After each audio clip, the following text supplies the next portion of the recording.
Okay, now the next agency is the State Bank of India and the other commercial banks. So even these provide loans or the credit to the farmers. So it was set up in 1955 with a focus on rural credit. The government realized that rural credit needs could not be we cannot depend only on the cooperative credit societies for them. Even commercial banks had to play a role. So the nationalization of the credit banks in 1969 took place, and under this there were different branches which were spread across to provide credit to the farmers in different regions. Then the next was regional rural banks and the RRBs and the land development banks. The RRBs and the land development banks were set up to promote credit suppliers, particularly in the remote rural areas and in the backward districts.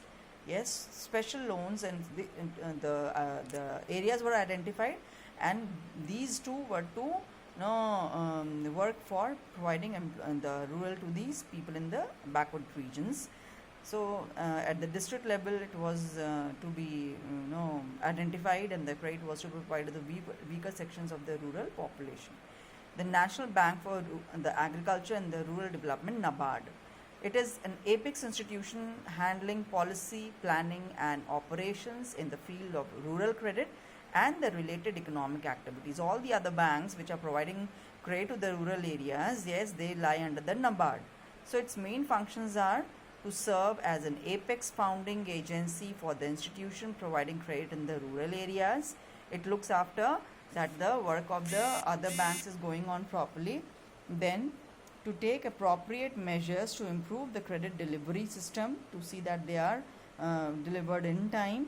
That is a credit to coordinate the rural financing activities of all credit institutions and maintain liaison with the Government of India, state government, Reserve Bank and other national level institutions concerned with the policy formulation.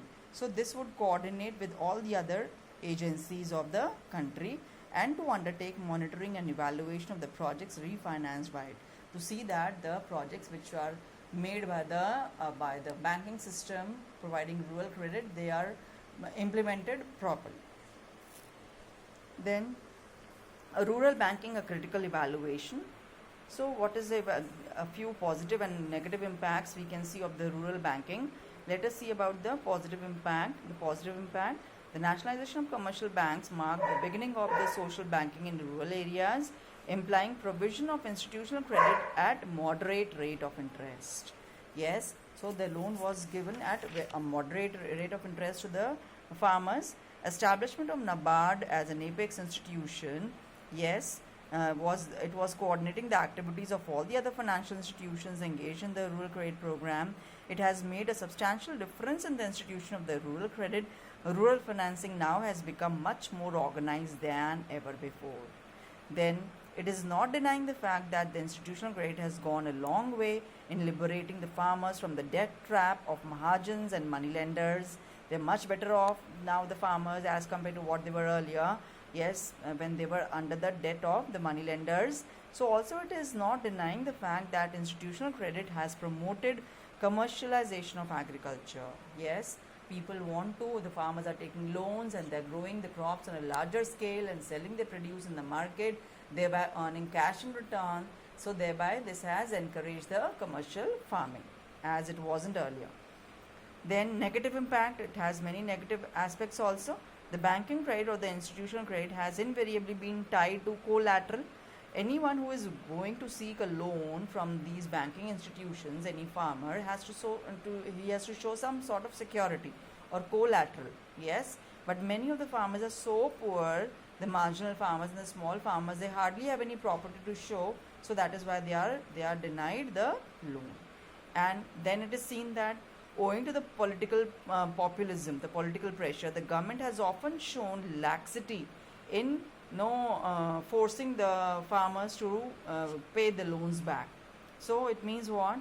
As a result, there are so many defaulters, that is farmers who have the money. When they have taken the loan, they promise to return the money with some rate of interest from the banks. But when they get the money which they have earned by selling their crops, yes, they do not want to pay the loan back to the banking system. And even the politicians don't compel or they don't force the farmers to take any action, no, and so that is the reason why the banking systems fail and they are apprehensive in giving loans to the farmers. Then, apart from commercial banks, most financial institutions have failed to develop a culture of thrift, yes, among the farming families. The farmers, they are saving, but they do not want to keep their money in the banking system. Yes, mobilization of deposits has remained rather subdued. So if the banks can operate properly only if people save and they save their money in the banks, only then the banks will have money to give money to the people in the other areas. Yes, so that they prosper. Then social banking in rural areas has taken a hit in the wake of economic reforms of 1991. Impact of debt on the farmers is generally becoming so huge that suicidal deaths are rising from the scores to centuries, particularly in the states of Andhra Pradesh and Maharashtra. Everybody knows about this.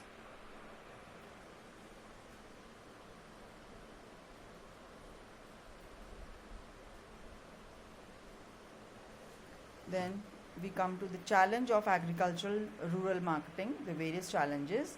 Yes, agricultural marketing may be defined as a process. Let us see the definition of agricultural marketing.